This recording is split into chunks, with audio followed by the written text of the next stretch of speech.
Hey, it's Glen Hopkins here, and in this video, we are going to talk about home inspections and what to expect. So, first of all, what do home inspectors do? Well, they're going to inspect the entire interior and exterior of your home and look for any issues that may arise or any red flags, if you will. So, when we look at the interior, they'll be looking for things such as water. Water is a really important one because water tends to be an issue with homes. So we want to make sure there's no water ingress or water damage, and that's what they will do. So they're going to check the hot water tank. They'll check the water pressure. They're going to run all the appliances, make sure that they work okay. They're going to flush the toilets. They're going to turn on the taps. They're also going to check the moisture in the basement. So they have moisture readers that they use to detect behind the walls if there is actually any moisture within the house itself. So you really want to know, and that's the one area where they can get behind the walls is by using the moisture meter, looking for moisture. Unfortunately, that's really the only thing that they can find behind the wall. So if there is some other sort of say structural damage or improper building, framing or something like that behind the walls, obviously they can't see that. So if you're buying an older house, that's something you want to keep in mind, because if you're doing renovations and you start tearing down walls and you see things behind the walls and you wonder why the inspector didn't mention it, well, that's why, because they obviously couldn't see it, right?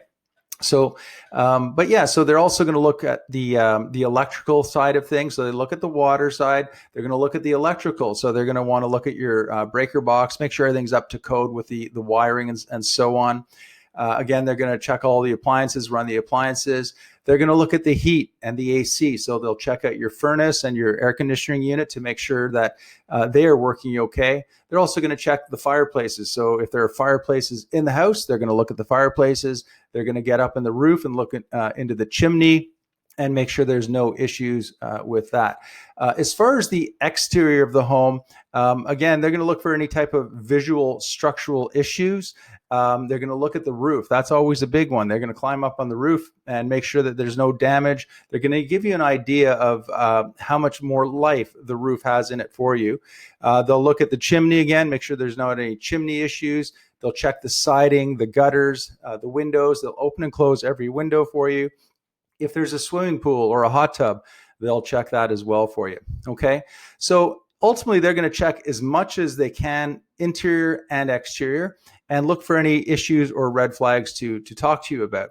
So, how long does an inspection take? Well, that depends on the size of the building and the type of a building it is. Is it a detached home? Is it on a large lot? Is it a large home? Is it a townhouse? Is it a condo? I should mention that with townhouses and condos, oftentimes they can't get up onto the roof, especially with condos because they're up so high. And with condos as well, oftentimes they can't look at things like the water boiler because they don't have access to that. And oftentimes strata or building management won't allow them access to that. So just things to be aware of. Okay. So how much does a home inspection cost? Well, that depends. It depends on the inspector that you use and the type of property that you're purchasing. And how big of a property it is. So the length of time it takes, and obviously the inspector that you use. Okay. So what if they find problems? That's the big question. What if they find problems? Well, understand that that's part of their job. That's the big part of their job, is to look for any type of red flag or issue out there. Now, every home is going to have some issues that they're going to find, especially as they get older and older. And so what we're looking for is any issue that arises that would cost more than $2,000 to repair or replace. Okay. Anything below that, it doesn't really change the value of the property. And so we don't worry about those things. Anything 2,000 or above, then we have the opportunity to renegotiate the purchase price of your home. Okay.